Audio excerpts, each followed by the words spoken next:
Keeping venomous reptiles is an unforgiving hobby, requiring proper training and lots of experience. One simple mistake can be the difference between life and death. Remember, the most venomous snake in the world is the one that just bit you. There are no venomous snakes with training wheels. Just because you see viperkeeper handle snakes a certain way does not mean you should try it too. Hi there. Are you ready for food, huh? Oh, you're not going to do it. Every time I've come into the room since I got home from my trip, he's been like at the window looking at me like, where's the food? I know you're so excited. I know you're so excited.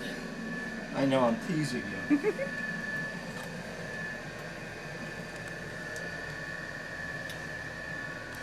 Now, you want this, huh? No, you dumbass. Who bit who? Did you get bit or did she get bit? Huh? Come on. Come on. Come on. Come on.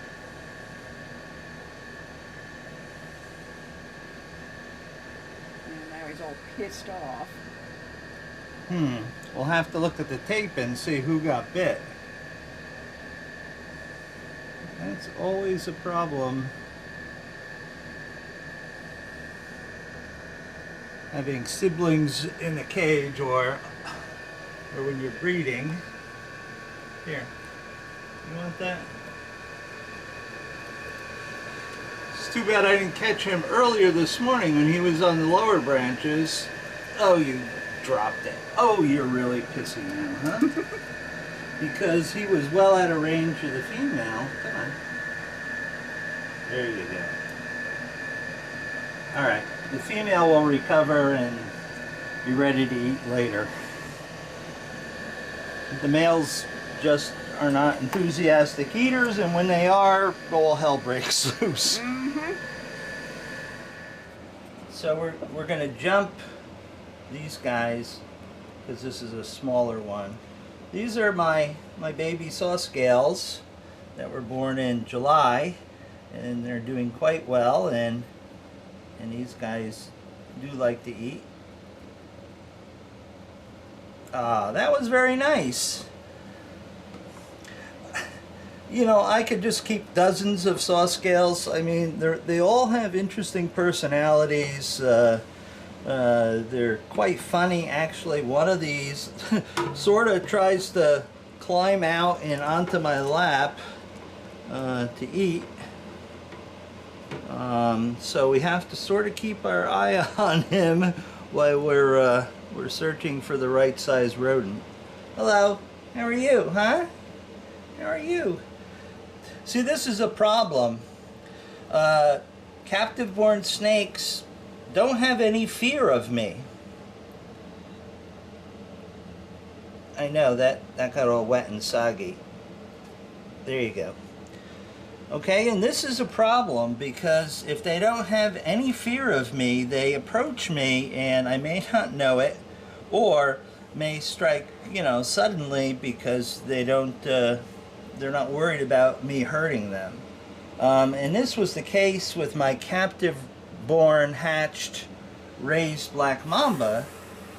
That snake had absolutely no fear of me, and therefore would do things that a wild black mamba wouldn't do unless you really pressed them into a corner. That black mamba actually came at me many times, successfully once. It scored, and I got 3 vials of South African polyvalent because of that.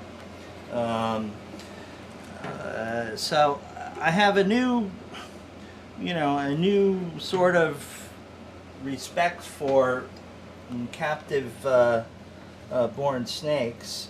Hello, you little crazy creature, you. Hi, here. No, no, no. See, this is another one that would come onto my lap. Here, here. It's. Oh, yeah. Look, look here. Stop. Stop. No. Leave my hand alone. No, I want that other pinky. No, come on. Come on. Ugh. You are a crazy snake. Come here. Come here. Come here. You think you can get it right now? Come on. Yeah, it's going for the forceps again. Come on. Come on. Oh, look.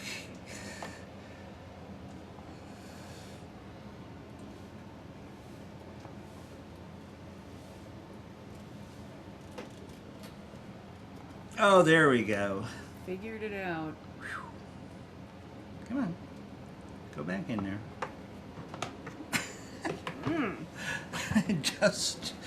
Just incredible. All right. So, water seeped in, and generally I don't like water seeping in, diluting the pure mouse stuff, but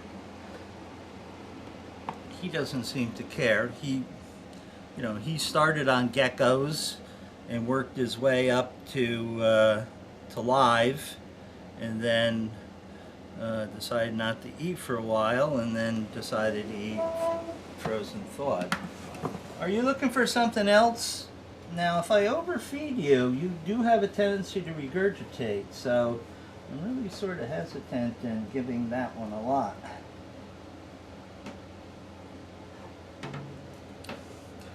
But since it's really thin, come on, I know you want this. It's drinking. Yes.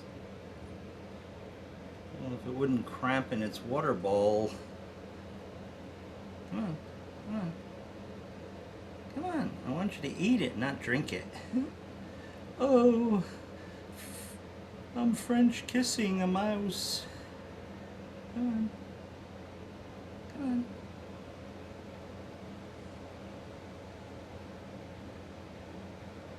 Come on. Come on. Well, that was convoluted.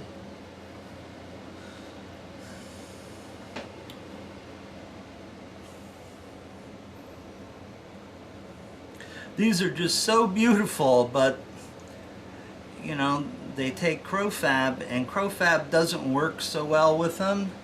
I have a friend who investigates their venom, studies these guys. One of his lab mates got nipped by a small one. It took many, many vials of crowfab to have any effect. And at $6,000 a vial, that's a very expensive proposition. Whereas 3 vials of South African polyvalent for the mamba bite, they're only $350 a vial, and they came from my personal stock. So that's why we keep a lot of non-native snakes, because it's a lot more cost effective if you get bit. Stop looking at me and look at that. Oh, how'd that get there?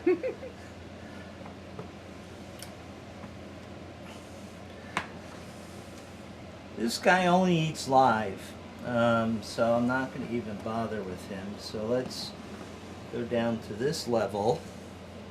Hello. One of these will actually jump. I think it's crossed with a jumping viper or something. Very unusual for a saw scale to do that. You want that? Okay.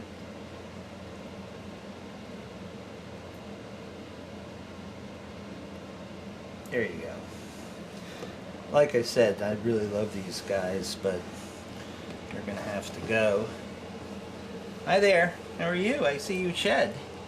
They sort of have to go because I don't have caging for lots and lots of saw scales. I can't keep males and females together because they just produce tons of babies.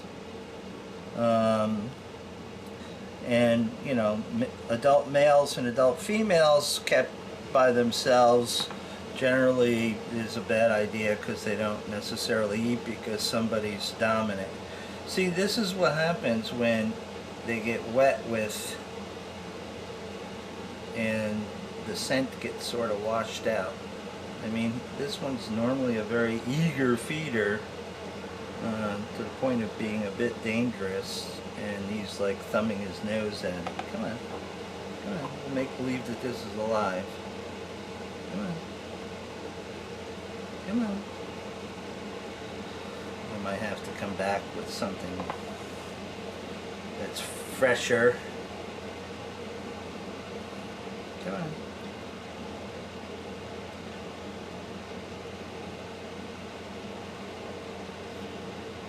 Normally this animal takes 2 seconds to feed. And this is what you get sometimes. Hello, how are you? Huh? You want that?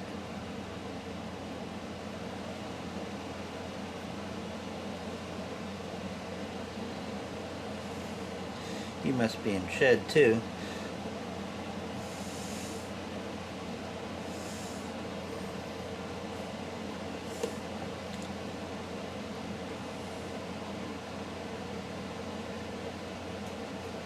Oh, there we go. That took a while.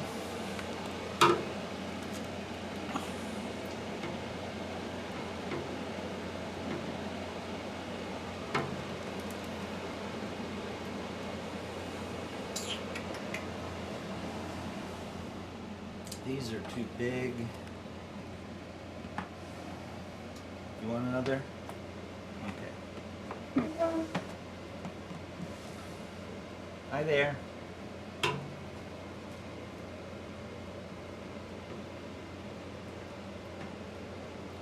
Would you like that?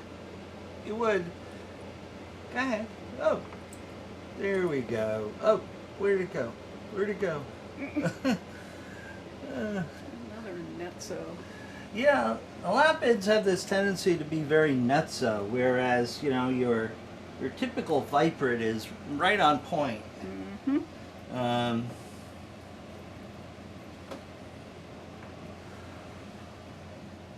You want another? Huh?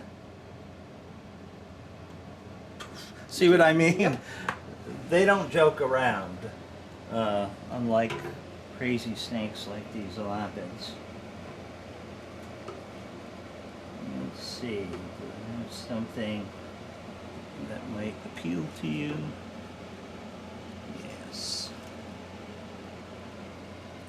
We have to keep it small with this coral cobra. Hello! Are we ready for more exciting coral cobra feeding? Come on. Oh, now that we've got something in our tummy, we're being adventurous, huh? Gonna bite the cage again? No, time to go adventuring.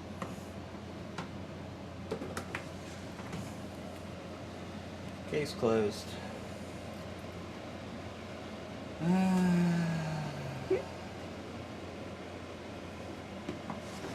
You want another? I'm offended now. Ew. Ew, that's gross. It's been in the water too long.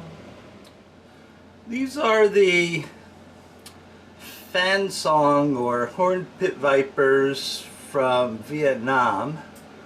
They're not in a lot of collections, but they're pretty cool little snakes.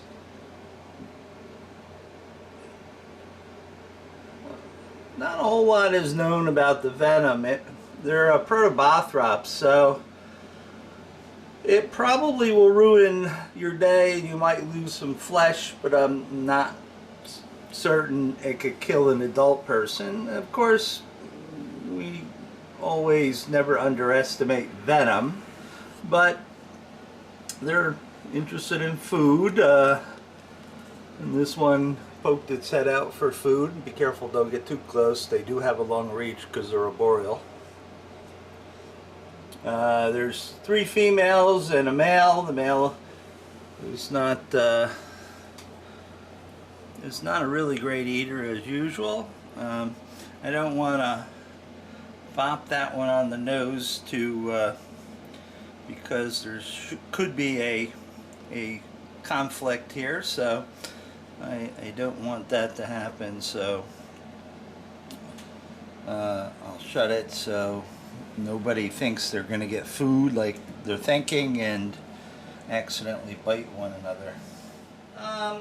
Just wanted to let you know there's a product available.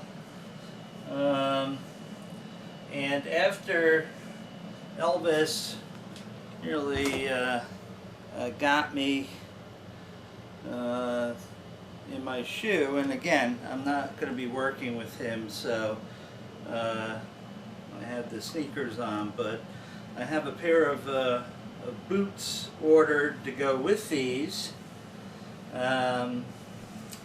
They will offer additional protection from an accidental bite, whether you're working in your snake room or you're working out in your backyard or herping in the field.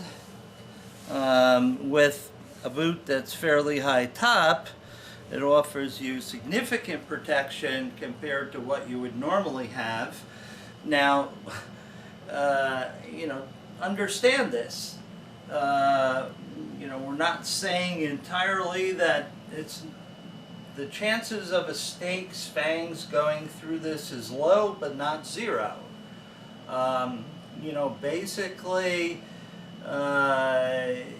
you know, poop happens is what I'll say. You know, they can maybe get through a seam over here, but for $60, it's an additional peace of mind when you're out in the field or you're in the snake room and you're working with bitey things. And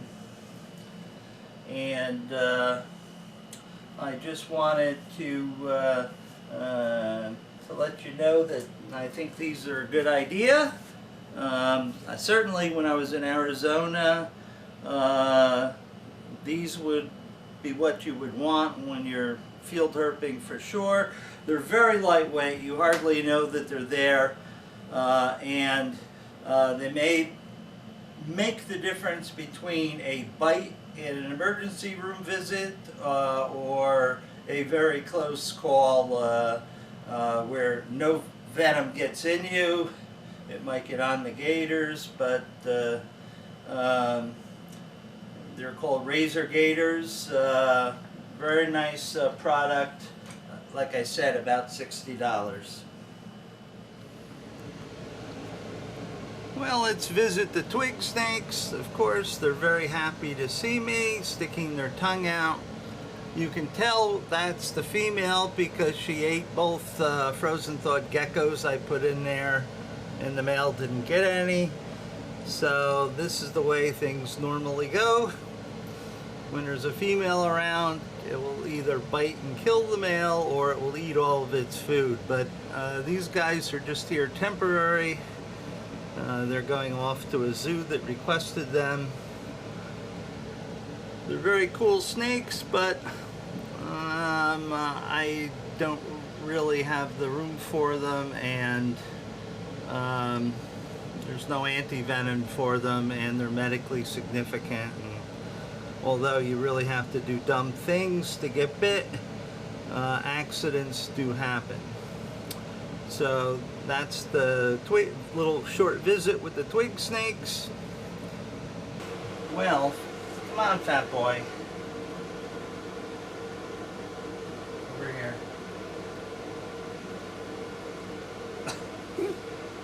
They definitely have eating disorders. They don't know quite what to grab. Water cobras in particular, and that's what this is. This is the speckled variety of water cobra from the Congo.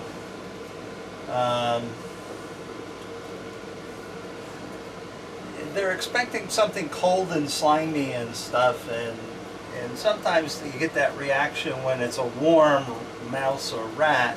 They go bleh, but then like, oh, what the hell, I'll eat it. Come on. Come on. We gotta clean his glass. He's another one that likes to snot up his glass. Well, yeah, I mean, he just paces back and forth. Looking for food. Looking for food.